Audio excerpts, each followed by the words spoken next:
Okay, so I am recording. Don't let that stop you from being chatty or anything like that. I'm going to put my camera on spotlight so that it records my camera. And this is not a rug, this is a washcloth. So, all right, so welcome everybody. I'm so glad that everyone is back for our next Crafty Divas. This was definitely one of your recommendations to do waist beads. Malika has shown us like an example of some, and I could not figure that out, Malika. So I'm just going to show y'all what I know. I'm sorry, what you say? I did what? You had shown us an example of using like the fold over hooks on the end of the waist beads. Okay, yes. I can figure out how to do that. All right, I have to go upstairs and get mine. So I did give everybody some of those fold over beads, but I'm gonna have to just show you what I know. Just because I'm not confident in that. So I actually don't have a kit. I gave my kit away.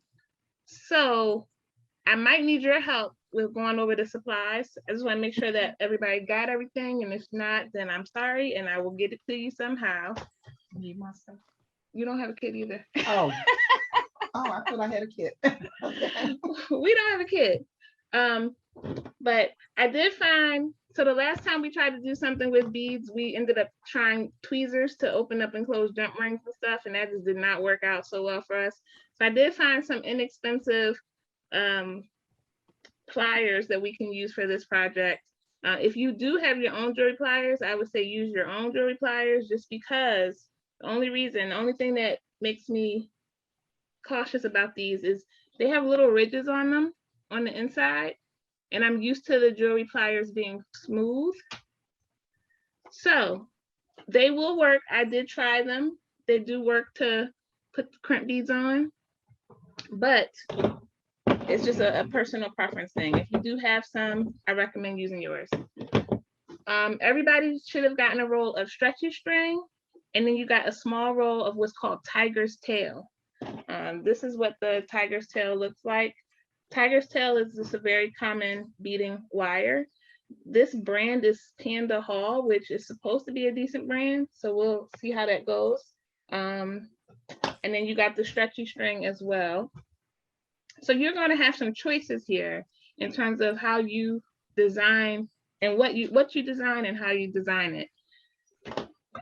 So besides the string, you got an assortment of beads. So you got, for the most part, everyone should have a pack of seed beads. Those are the really, really tiny, teeny tiny ones. Yep. And then you have a pack of E beads, which are a little bit larger. So like, I prefer to work with the E beads versus the seed beads, just because they're the same shape, but they're just a little larger, so they're a little bit more forgiving on the fingers and the eyes and the fingernails. And then I made a mix of E beads for everybody. It's like blue and purple and silver. Yes. Yep. Do you have a mix? Did I have one left for you? Yeah. Okay. And then I was like, okay, what if someone just wants to make a bracelet and they need something a little bit chunkier? So I thought they were pretty. I don't know how y'all feel about them. But I found a strand of beads that I could get for everybody that fit into the budget price. Nope, I thought I had one in there for me. Can I borrow yours? So everyone should have these. So if you wanted to make a bracelet with these, this would probably take you 5 minutes versus making waist beads, which would take you probably longer than we have today, but we'll work it out. There you go. Anything else in your kits? Oh, all the findings and stuff, right? Okay, yeah, I threw in some alpha beads. I actually already had these from, we did a cruise like 3-4 years ago, I don't know, and I had those in my closet, and I was like, ooh, I can give these away. Because they're actually really popular right now. A lot of people are putting their name, or they're using them to like create like an intention word, and they'll put their word on their bracelet. So I included some alpha beads for most of you. Whatever I had, I gave out.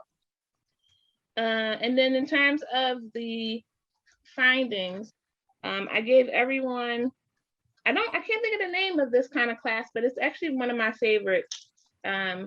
This is the kind of class you hook one into each of, sorry, I got to figure out my positioning here.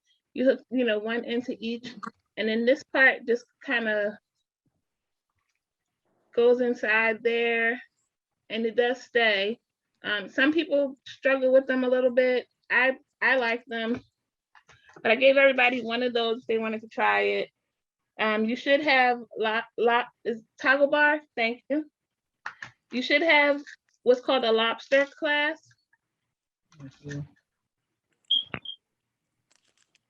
And then I gave you just some old school regular, couple regular class. So you have a choice there. And I think I don't have one on here, but I think I also threw in a barrel class. So again, you have choices. In terms of waist beads, I've seen a lot of people use the barrel class for waist beads. I don't know if people like that or not, but I've seen a lot of people using the barrel class. Somebody have a question? I thought somebody. Wait, which one is the barrel? That's this one, right? Yes. You have a Okay. barrel in yours? I tried to make sure I threw everything in. Yeah, so there's the barrel. That's what the barrel looks like. Good point. And the way the barrel works is it screws apart. So you put one side on each end of your jewelry, and then to close it, you just screw it together.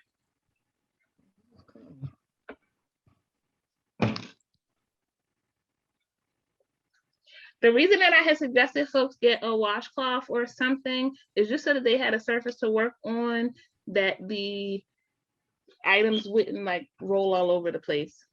I did throw in some jump rings just in case. A lot of times with the lobster class, you'll put a jump ring on the opposing side. There we go. You put a jump ring on the opposing side so that it has something to hook onto. And then for funsies, I threw in a piece of chain. If people wanted to add a small piece of chain to the end of theirs, I can show you how to do that, or you can use it in whatever fashion you want. And then you have some crimp beads. The crimp beads are those really, really, really small beads. So I do recommend you dump your little bag out so that you could at least separate out your crimp beads. And the reason that, again, the washcloth is so that they don't roll all over the place. I think that's all the supplies. Does everybody have everything?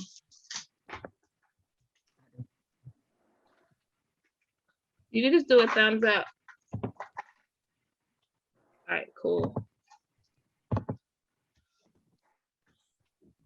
Okay. So question for you all.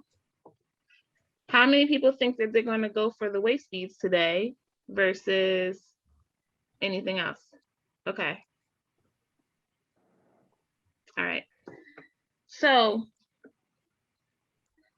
regardless of which string you use, whether you're using the tiger tail or the stretchy string, and regardless of whether you're making waist beads or a bracelet or a necklace or whatever, you have to figure out the length that you want.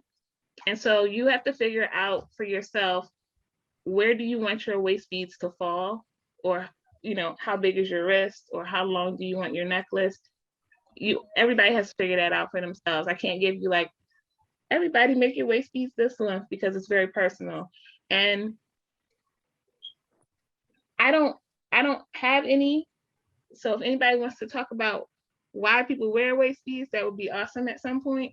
But I do know that like you can wear them high, like high above your waist if you want, or you can wear them lower. And so all of that, those measurements depend on how long, where you place them depends on how long you need to make your string. So you want to measure out the string. You can wrap it around your waist. If you want to get a tape measure and measure how much you want, that's fine too. But you're going to measure your waist or measure your wrist, and then you're going to add, like, I would say 4 or 5 inches to that. We can always trim it down later, but I want to make sure you have enough, okay? So why don't we go ahead, decide which string you're using, whether you're going to do the stretchy string or you're going to do the tiger's tail. I'm going to work with the tiger's tail today. Sherry, which one is going to hold, hold the best? Why I'm laughing. I like the tiger's tail. Okay, I'm thinking when I sit down, I don't want that thing popping.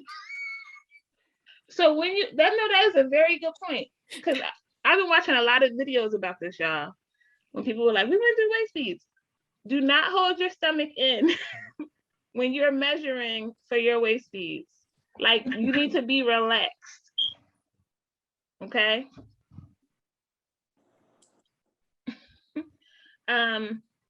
Wait, what one are you using? You're using the tiger's tail?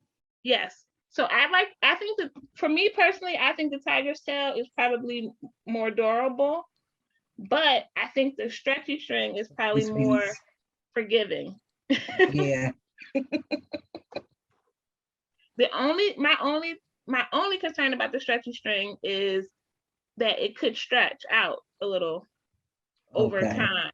That's my only concern. But I don't know that as a fact because I haven't actually worn any.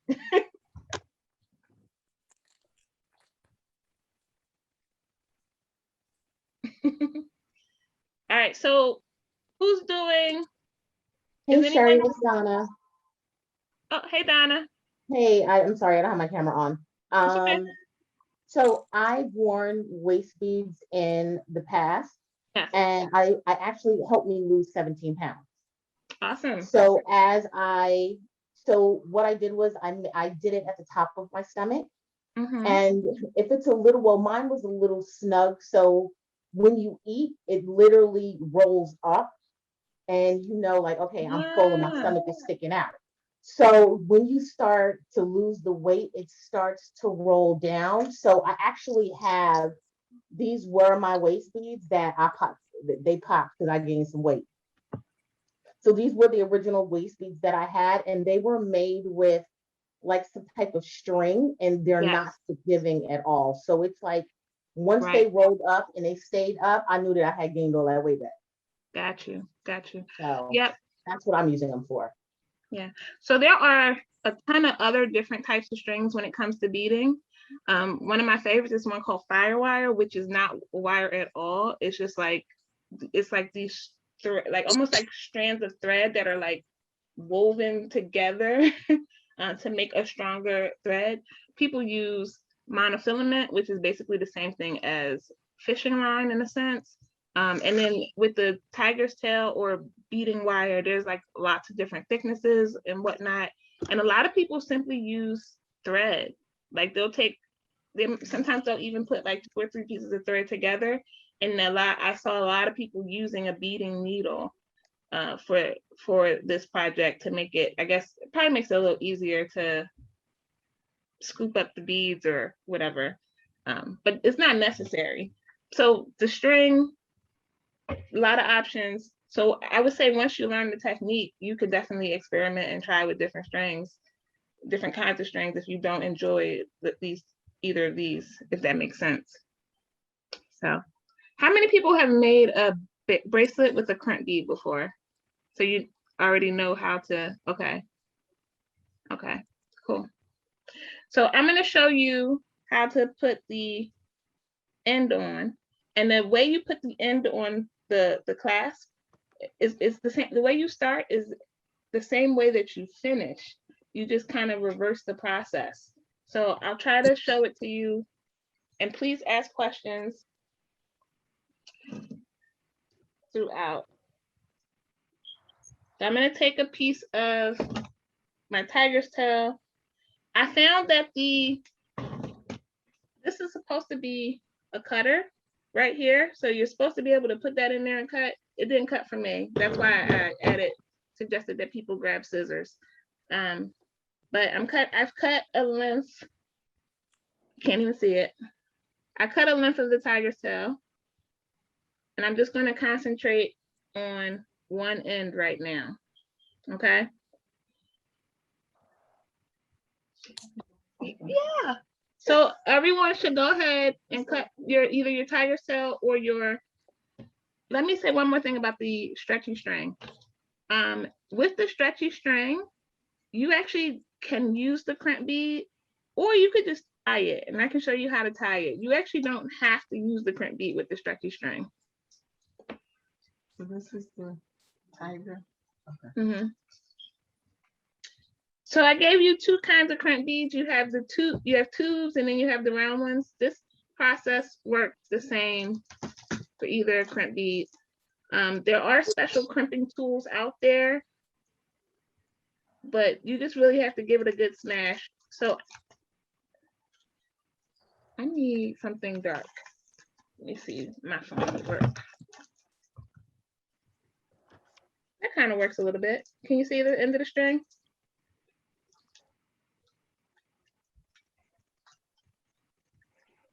Anybody? Mm-hmm. Okay, thank you. Yeah. All right, so I'm gonna put my crimp bead, and it's really small, so you're probably not gonna see it between my fingers, but I'm putting my crimp bead onto my string, and I have my two fingers here holding this wire. This is going to stop my crimp bead from rolling all the way down my string, okay? So that's the first thing I'm gonna do, is I'm just putting my crimp bead on.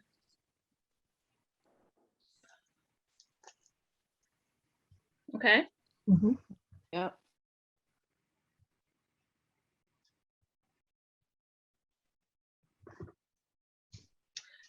And the next thing, I'm deciding which type of clasp I'm gonna use.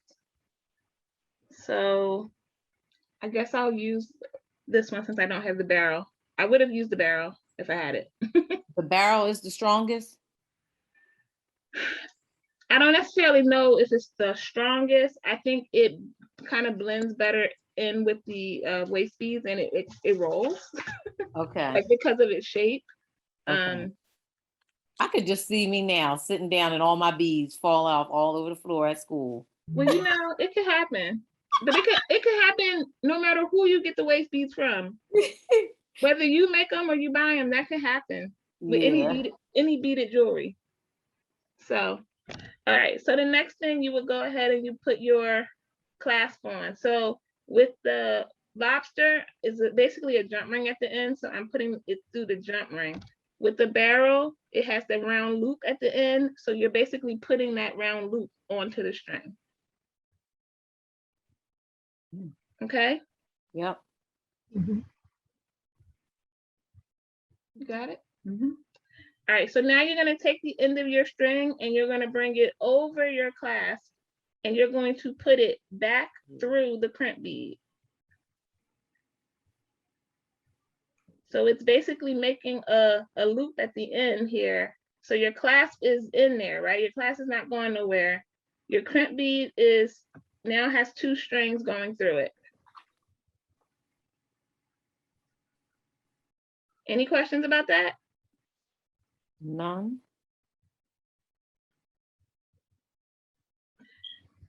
All right, I like to push my crimp bead up towards the end so that it's kind of close to my clasp. I don't want it so tight that my clasp is like sticking straight up in the air and it has no wiggle room, but I want it to be close enough that there's not a lot of gaps there. And then all you do at this point is take your pliers and you smash the heck out of that crimp bead.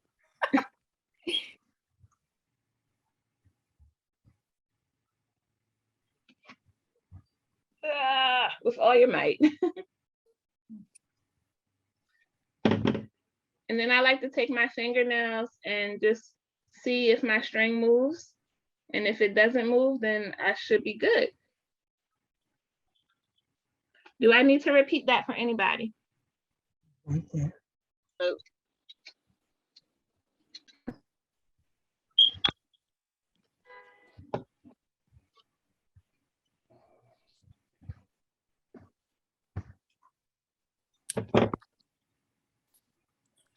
could not figure out. I'm like, where do I put my hands? Okay.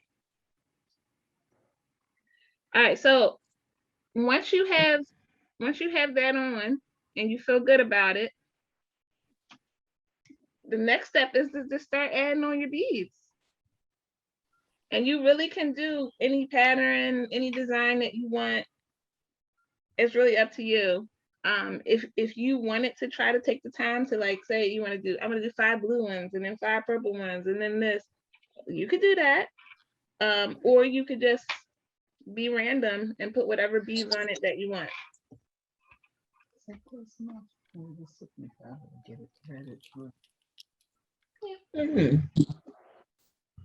I can alternate between the seed beads and the ones that are a little bigger, right? Yes, you can. Okay. Yes. I thought these would work. The E beads and the C beads, I thought were probably the best for us as beginners, simply because, you know, some beads have edges and shapes and different designs or whatever, and I was trying to imagine that rolling on my stomach.